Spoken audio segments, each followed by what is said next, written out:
શ્રી હરિ શ્રી પરમાત્મને નમઃ.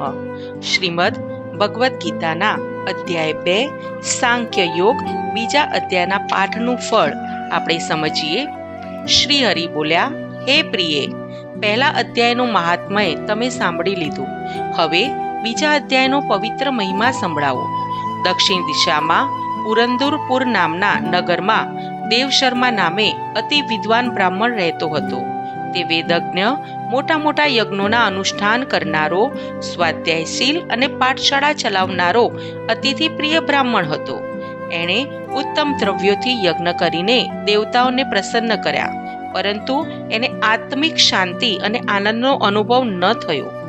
એ આત્મ સાક્ષાત્કાર કરવા માટે જાત જાતના તપ કરી તપસ્વીઓની સેવા કરવા લાગ્યો. આ રીતે તેને ઘણો સમય ચાલ્યો ગયો. તેના શુભ કર્મોનો ઉદય થયો અને તેને ત્યાં એક પ્રસન્ન ચિત્ત મહાત્મા પધાર્યા. એ પૂર્ણ જ્ઞાની, શાંત ચિત્ત અને નિર્વિકારી હતા. એઓ સદા પરમાત્મા ચિંતનમાં જ મગ્ન રહેતા હતા. દેવશર્માએ તેમનો અતિ ભાવપૂર્વક આદર સત્કાર કર્યો. તેમને ભોજન આદિથી તૃપ્ત કરી દેવશર્માએ પૂછ્યું, હે મુનિવર, મારા પર કૃપા કરી મને કહો કે સચ્ચિદાનંદ પરમાત્માની ક્યારે પ્રાપ્તિ થશે? મારું મન ક્યારે શાંત બનશે? ત્યારે એ આત્મજ્ઞાની મહાત્માએ કહ્યું, હે બ્રાહ્મણ, તું સૌપુર ગામના પાદરે નિત્યાનંદ સંતની કુટીરમાં જા. તેઓ મને આત્મજ્ઞાન આપશે. તેનાથી તું સચ્ચિદાનંદનો સાક્ષાત્કાર કરી લેશે. તારું કલ્યાણ થાવ. આમ આશીર્વાદ આપીને સંત ચાલ્યા ગયા. દેવશર્મા બીજે દિવસે સૌપુર ગામ જવા નીકળ્યો. સૌપુર ગામના પાદરે નિત્યાનંદ નામે સંત મઢુલી બાંધીને રહેતા હતા. ગામ લોકો વારંવાર ત્યાં જઈને સત્સંગ કરતા. એમાં એક ભરવાડ ઘણો શ્રદ્ધાળુ હતો. સંતે તેના પર કૃપા કરી તેને ગીતાજીના બીજા અધ્યાયનો પાઠ શીખવાડ્યો. હવે એ ભરવાડ નિત્ય ગીતાના બીજા અધ્યાયનો પાઠ કરીને બકરા બકરી ચરાવવા જતો હતો. એક દિવસ તે બકરાનું ટોળું ચરાવી ઘર પ્રતિ પાછો ફરતો હતો ત્યારે એક બકરી સૌથી આગળ ચાલતી હતી. એવામાં એક સિંહે તે બકરીને જોઈ, પરંતુ સિંહે તે બકરીને ફાડી ખાવાને બદલે બકરીથી ડરીને દૂર દૂર ભાગી ગયો. એ જોઈ ભરવાડને ઘણું આશ્ચર્ય થયું. એનો વિચાર કરતો તે ચાલ્યો ગયો, પણ બકરી જોઈને સિંહ શા માટે ડરી ગયો તેનું રહસ્ય ભરવાડની સમજમાં આવતું ન હતું. આનું રહસ્ય જાણવા ભરવાડ ગામના સંત પાસે ગયો ને બધી હકીકત કહી. તો સંતે તેનું રહસ્ય જણાવ્યું કે આગલા જન્મમાં બકરી ડાકણ રૂપે હતી. એ સિંહ શિકારી હતો. ડાકણ કોઈ સુંદર પુરુષને જોતી તો તેને ભરખી જતી. એક વખત એ શિકારી શિકાર કરવા જંગલમાં ફરતો હતો. આવી રીતે જંગલમાં ફરતા શિકારીને આ ડાકણે જોયો ને તેને ભરખી ગઈ. આગલા જન્મમાં એ શિકારી બીજા જન્મે સિંહ જોઈને જન્મ્યો હતો. આ સિંહ આગલા ભવનું તે વૃત્તાંત જાણતો હતો. તેથી બકરી રૂપે આગલા ભવની ડાકણને જોતા તે એકદમ ડરી ગયો ને તે પોતાને ભક્ષ કરી જશે એ બીકે ત્યાંથી નાસી ગયો. ભરવાડને આ સાંભળી સંતોષ થયો. તેણે બકરીના ઉદ્ધાર માટે તે બકરીને લઈને રોજ નિત્યાનંદ મહારાજની મઢુલી આવતો અને સંત સાથે સત્સંગ કરતો.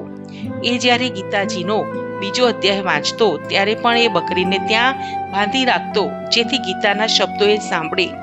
ધીરે ધીરે બકરીનું મન નિર્મળ થતું હતું. તેનું દૂષિત મન હવે શાંત બની ગયું હતું. તેને ન બાંધે તો પણ તે પાઠ સાંભળવા ત્યાં આવીને શાંતિથી બેસી જતી. એકવાર ધાર્મિક તહેવારનો દિવસ હતો.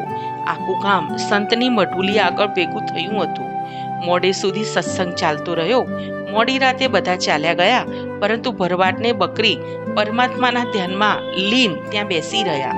સંત ગીતાજીનો પાઠ કરવા માંડ્યા. તે વખતે અચાનક સિંહ આવ્યો. આમ સંતની મઢુલી આગળ આ ભરવાડ, બકરી અને સિંહ આકસ્મિક ભેગા થઈ ગયા. આ વખતે સંત ગીતાનો બીજો અધ્યાય વાંચવાની શરૂઆત કરતા હતા. તે પાઠ આ ત્રણેય એકાગ્રતાથી સાંભળ્યો ને ત્રણેયની સદગતિ થઈ ગઈ. આ ગીતાના બીજા અધ્યાયના પાઠનું શ્રવણનું ફળ હતું. આવ બનાવ બન્યો ત્યારે દેવશર્મા ત્યાં આવીને બેઠેલો હતો. તેણે નજરો નજર આ સર્વ જોયું. તેણે નિત્યાનંદ મહારાજને પ્રણામ કરી કહ્યું, હે મહાત્મન, હું દેવશર્મા બ્રાહ્મણ પુરંદરપુરથી આવું છું. મને એક મહાત્માએ આત્મજ્ઞાન મેળવવા આપની પાસે મોકલ્યો છે, તો આપ મારા પર કૃપા કરો. પરંતુ પહેલા મને આ પ્રસંગ વિશે કહો. આ ભરવાડ સિંહ અને બકરી એક સાથે આપની પાસે કેમ બેઠા હતા? હે વિપ્ર, આ બકરી ગયા જન્મમાં ડાકણ હતી અને સિંહ શિકારી હતો. આ જન્મે તેઓ આકસ્મિક અહીં ભેગા થયા. હું ગીતાના બીજા અધ્યાયનો પાઠ કરતો હતો. એ પાઠ આ બંનેએ સાંભળ્યો એટલે તેમનું વેર અને રાગ દ્વેષ શાંત થઈ ગયા અને બંનેની સદગતિ થઈ ગઈ. ભરવાડ ગયા જન્મે બ્રાહ્મણ હતો, પરંતુ તેના સારા નરસા સર્વે કર્મનો ઉદય આ જન્મમાં થયો એટલે એ મૂળ ભરવાડ બન્યો હતો. પરંતુ શુભ કર્મો હોવાથી એ ગીતાના બીજા અધ્યાયનો પાઠ કરતો હતો, તેની સદગતિ થઈ ગઈ. દેવ શર્માના હર્ષનો પાર ન રહ્યો. તેણે સંત પાસે રહીને ગીતાના બીજા અધ્યાયનો શ્રદ્ધાપૂર્વક પાઠ શરૂ કર્યો. તેને થોડા સમયમાં જ આત્મજ્ઞાનની પ્રાપ્તિ થઈ ગઈ. હે પ્રિય, ગીતાના બીજા અધ્યાયનો મહિમા અદ્ભુત છે. નમો નમઃ. નમસ્કાર.